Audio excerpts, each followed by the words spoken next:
సప్తవర్ణాల సమ్మేళనం హోళీ. మిఠాయిల్లో రారాజు మన ఆలివ్. అకేషన్ ఏదైనా ఆలివ్ మిఠాయిలతోనే.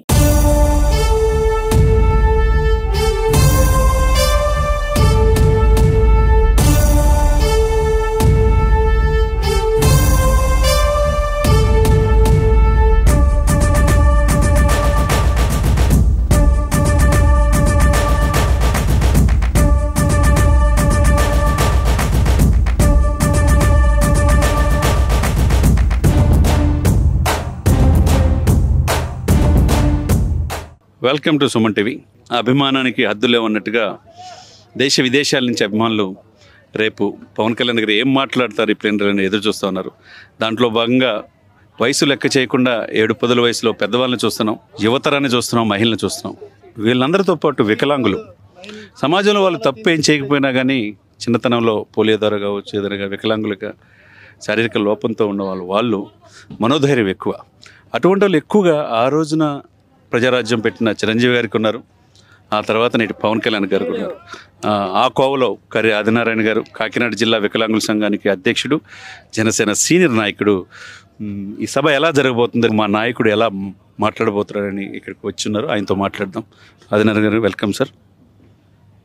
మీరేం చెప్తారు ఈ సభ గురించి?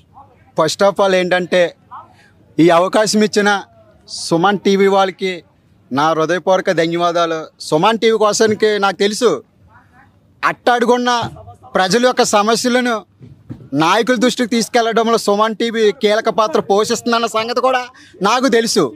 కాబట్టి ప్రజలకి, నాయకులకి ఒక వారధిగా, ఒక స్నేహితుడిగా పనిచేసే మీడియా ఏదైనా ఉందంటే సుమన్ టీవీ. నేను చాలా చూస్తున్నాను. భార్య బిడ్డలు ఎవరికైనా సహాయం కావాలన్నా, వికలాంగుల సహాయం కావాలన్నా, యువతకి మోటివేషన్ కావాలన్నా, వాళ్ళు ఎలా పైకి రావాలి అని వీళ్ళు గొప్ప గొప్ప ఇండస్ట్రీ డెవలప్మెంట్ వాళ్ళ దగ్గరికి వెళ్ళి వాళ్ళ సజెషన్స్ ద్వారా యువత కూడా పైకి రావడానికి, అందులో ముఖ్యంగా నేను బాగా సుమన్ టీవీ చూస్తాను. ఎందుకంటే వీళ్ళు పెద్ద పెద్ద అనుభవం ఉన్న గొప్పవారి దగ్గరికి వెళ్ళి ఇంటర్వ్యూ చేస్తుంటారు.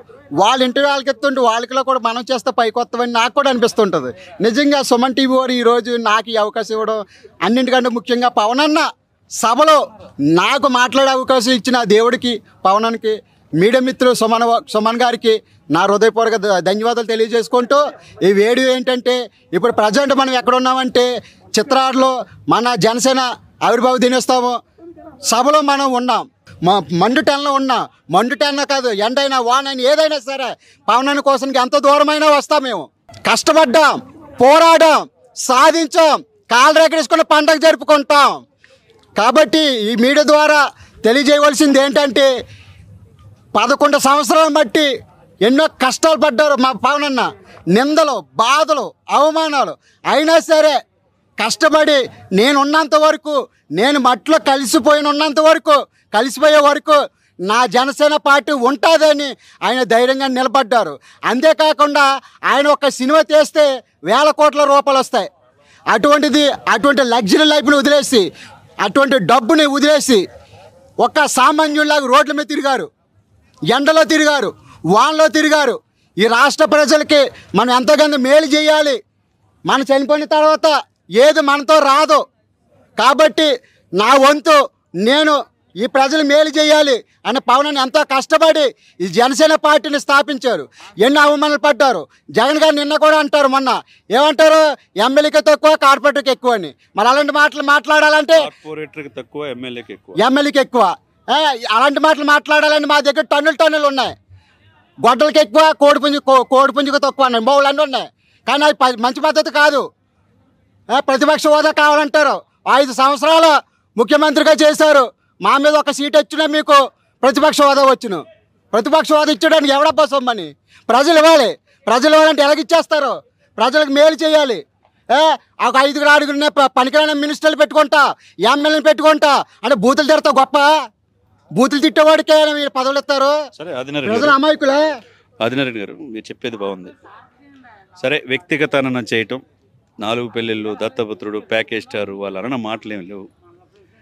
కానీ నాయకుడు పవన్ కళ్యాణ్ గారు ఎక్కడా తొనకల వెనకల దశాబ్దాల పోరాటం ఈరోజు మీలాంటి వాళ్ళ కోసం, వృద్ధుల కోసం, మహిళల కోసం, యువత కోసం తన జీవితాన్ని త్యాగం చేసి, ఏమంటారు, 100% అండి, అది జీవితాన్ని త్యాగం చేసి మీరు అన్నట్టు లగ్జరియస్ జీవితం, సినిమాలు తీస్తే సంవత్సరానికి 1000 కోట్లు, తన బిడ్డల డిపాజిట్లో 34 కోట్లు తీసేసి కౌలు రైతులకు ఇచ్చారు. అటువంటి నాయకుడు మనం చూడాల. ఆయన ఎక్కడ కూడా గెలవడన్నారు, అసెంబ్లీ గేటు దాటనివన్నారు. వాళ్ళంతా ఎక్కడున్నారు ఇప్పుడు? వాళ్ళ ఇంటి గేటు దాటి వాళ్ళు బయటికి రాలేని పరిస్థితులు ఉన్నారు. దేశ సరిహద్దు దాటి వెళ్ళిపోతున్నారు. ఒక్కళ్ళు కూడా గెలవాలి భయపడి. ఇకపోతే ఆయన అనేక రకాలుగా అవమానం చేసిన జగన్మోహన్ రెడ్డి గారు కూడా 151లో 5 వెళ్ళిపోయింది, 11 సీట్లకి రాబోయే కాలం అది ఉండదు. సరే, అది ఓకే. మీరు ముఖ్యంగా ఈ యొక్క ప్లేనరీ, మీరు అన్నట్టు 11 ప్లేనరీలు ఒక ఎత్తు అయితే 12వ ప్లేనరీ ఒకటి విజయోత్సవం చేసుకోవటంలో రేపు ప్లేనరీ జరగబోతుంది. మీరు దీన్ని ఎలా చూస్తారు? అంటే వికలాంగుల తరపున మీరు కాకినాడ జిల్లా వికలాంగుల సంఘం అధ్యక్షుడిగా ఉన్నారు, జనసేనలో కీలకమైన పాత్రలో ఉన్నారు. ఆ రోజు ప్రజారాజ్యంలో ఆవిర్భావ సభకు కూడా వికలాంగులకు ప్రత్యేకంగా ఒక 1000 మందికి ఆహ్వానించారు ప్రత్యేకంగా చిరంజీవి గారు. ఆ తర్వాత వాళ్ళ తమ్ముడు కూడా పవన్ కళ్యాణ్ గారు కూడా వికలాంగులకు ప్రత్యేకమైన ఈ యొక్క మేనిఫెస్టోలో కూడా పెట్టారు.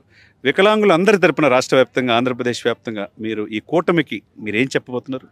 మన సుమన్ టీ సార్ చెప్పినట్టు 5 సంవత్సరాలు పరిపాలన చేసిన జగన్ గారు కనీసం వికలాంగులకి ఒక 1000 రూపాయలు కూడా పెంచలే.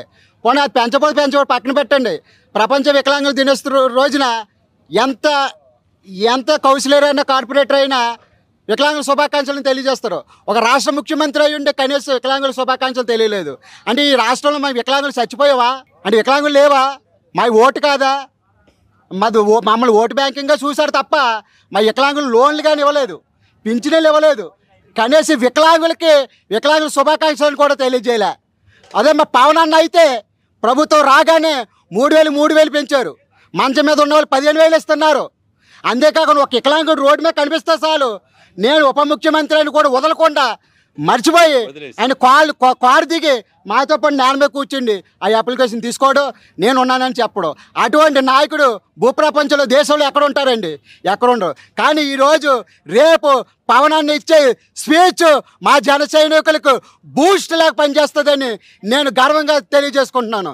కాబట్టి ఇక్కడ ఉన్న వాలంటీర్లు ప్రతి ఒక్కరికి గమనించండి. ఎవరికైనా అనారోగ్య సమస్యలను వెంటనే వాళ్ళని ఐడెంటిఫికేషన్ చేయాలి.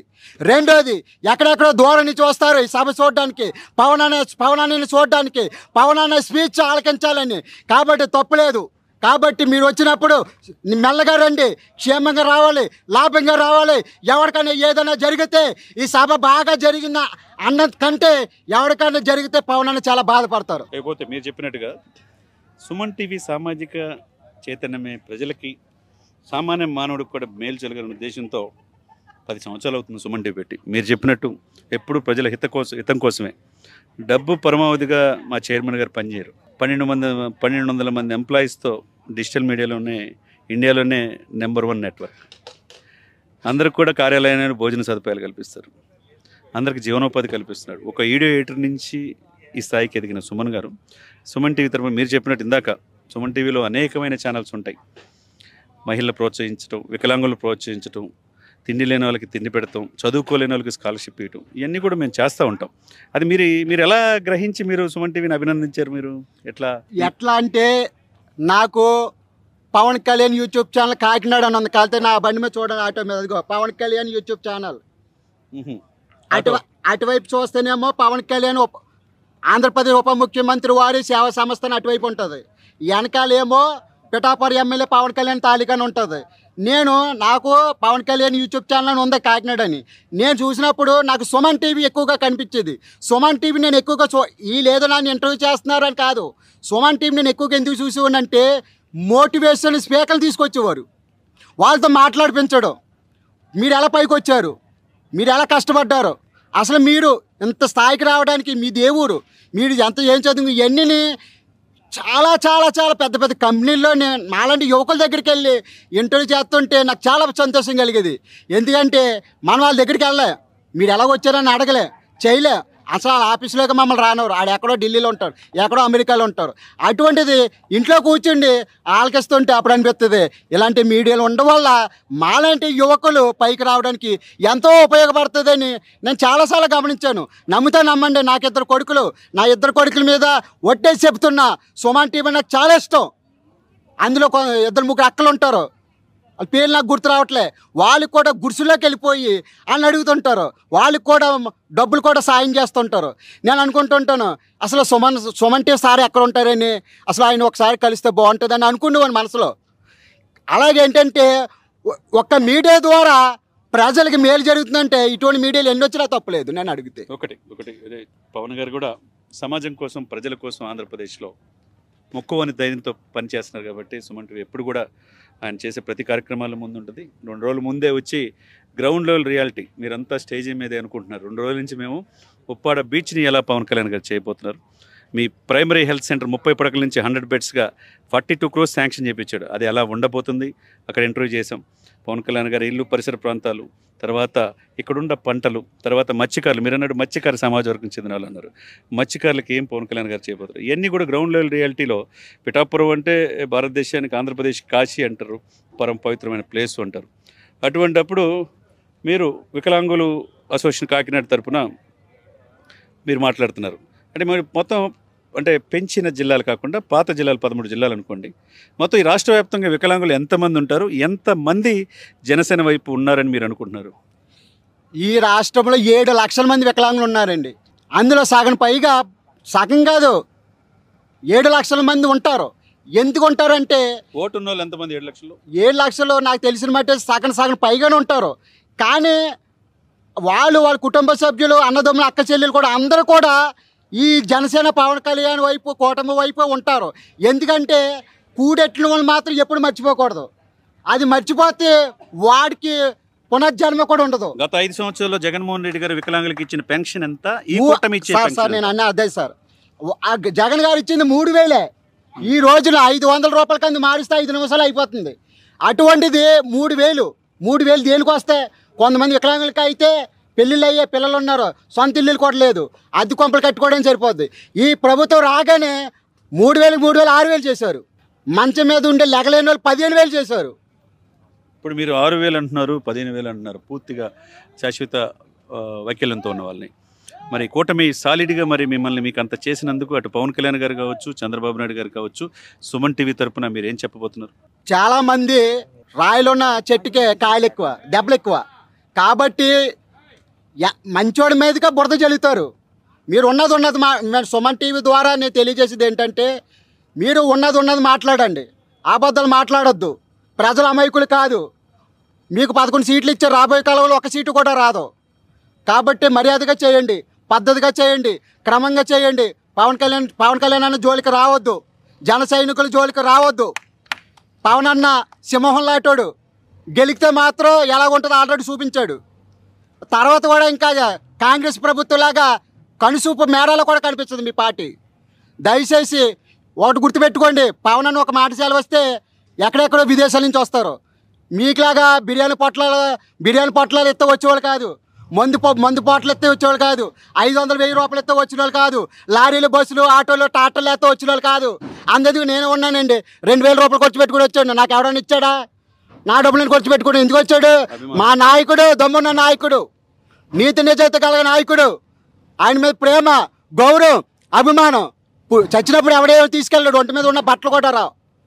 కానీ మన ప్రజలు మేలు చేయాలి అని పవన్ అని ఒకే ఒక సిద్ధాంతం, అది మాకు బాగా నచ్చింది. అందుకే బంపర్ మెజార్టీ గెలిపించడం జరిగింది. మీరు ఇప్పుడు చివరిగా ఈ కూటమికి, ముఖ్యంగా పవన్ కళ్యాణ్ గారికి ఏం చెప్పదలుచుకున్నారు? వికలాంగుల తరపున మీకు ఇంత 3,000ది 6,000 పెంచడానికి కానీ ఏదైనా కానీ పేద ప్రజల కోసం ఆహర్నిశలు కష్టపడుతున్న పవన్ కళ్యాణ్ గారికి ఈ ప్లీనరీ సందర్భంగా మీరేం చెప్పబోతున్నారు? అన్న పవన్ అనియ, మిమ్మల్ని అసెంబ్లీ గేటు కూడా తాకనివ్వని అన్నారు.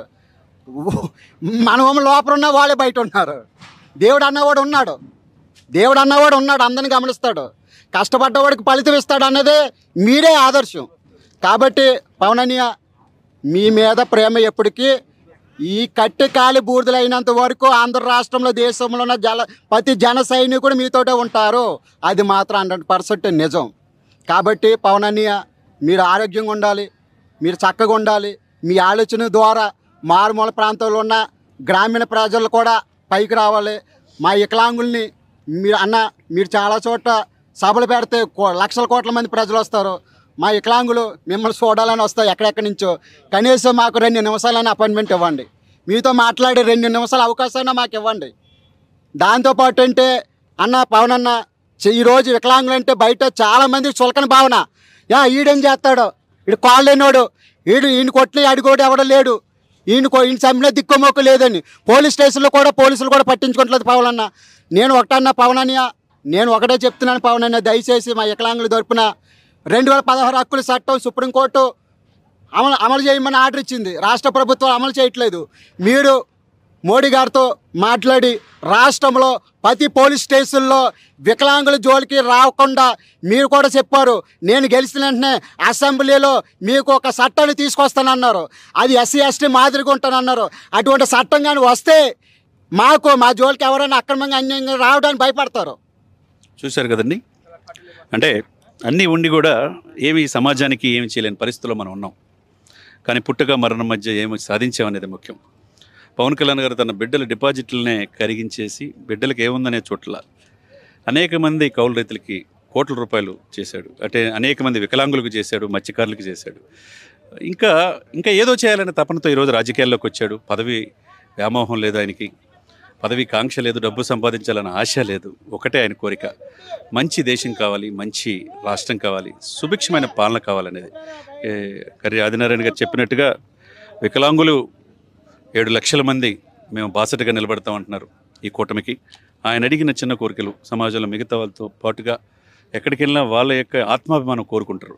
వాళ్ళకు కూడా సెక్యూరిటీ కల్పించాలని ఈ కూటమి భరోసా పవన్ కళ్యాణ్ గారు ఇవ్వాలని సుమన్ టీవీ తరపున కోరుకున్నాం. అదేవిధంగా సుమన్ టీవీకి కూడా ఆయన చేసిన పనులన్నీ కూడా చెప్తా ఉంటే మాకు కూడా ఆ సమస్యతో అనుబంధం ఉంది కాబట్టి చాలా ఆనందం వేస్తుంది. ఎందుకంటే మేము కూడా సమాజంలో మంచి వ్యక్తులు రావాలి, మంచి పరిపాలన రావాలి, మంచి సమాజంలో మనం బతకాలి. బెదిరించి ఫ్యాక్షనిస్ట్ ధోరణిలో కేసులు పెట్టి, అక్రమంగా కేసులు పెట్టి, అన్యాయంగా ఇరికిచ్చి జైలు జీవితాలు కాదిక. మనం స్వేచ్ఛావాయువులు పీల్చుకోవాలా. ఇప్పుడు 7 దశాబ్దాలు దాటిపోయి స్వాతంత్రంలో ఉన్నాం మనం. రాజరికం కాదు, ప్రజాస్వామ్యం. మేమే 175 సీట్లు వస్తాయంటే ప్రజలు ఏ విధంగా సంక్షేమ మాటను అభివృద్ధిని మర్చేతలకి 151 నుంచి 11 సీట్లకే జగన్మోహన్ రెడ్డి గారికి పరిమితం చేశారు. ఆయన ఇప్పుడు కూడా ఆయన మార్పు అనేది ఆయనలో కనపట్లేదని కరీ ఆదినారాయణ గారు లాంటి వాళ్ళు చెప్తున్నారు. ఇకనైనా మీరు మారండి, ప్రజల్లోకి రమ్మని చెప్తున్నారు. ఎందుకంటే మీరు అనేటప్పుడు ఆ మాట, ఆ భాష, ఉచ్చారణ ఇతరుల మనోభావాలు దెబ్బతినకుండా ఉంటే ఆయనకి మంచిది. ఇప్పటికీ 52 సంవత్సరాల ఆయన వయసు, పవన్ కళ్యాణ్ గారికి 53 సంవత్సరాలు. ఉజ్వలమైన రాజకీయ భవిష్యత్తు ఉంది. ప్రజల్లో మన్నలను పొందాలి. ప్రజల్లో ఎందుకు విశ్వాసం కోల్పోయారో తెలుసుకొని ఆ విధంగా ముందుకెళ్తే మంచిదని అందరూ ఆకాంక్షిస్తున్నారు. ఈ రోజున మండుటెండలో ఆదినారాయణ గారు తన మనోవేద వికలాంగుల కోసం ఈ కూటమి చేస్తున్నది పెన్షన్స్ 3,000 నుంచి 6,000 పెంచడం కావచ్చు, శాశ్వతమైన వైకల్యంతో ఉన్న 10,000 పెంచడం నిజంగా కూటమిని సుమన్ టీవీ తరపున అప్రిషియేట్ చేస్తున్నాం. వీళ్ళకి మంచి భవిష్యత్తు ఉండాలని మనస్ఫూర్తి కోరుకున్నాం. Thank you very much.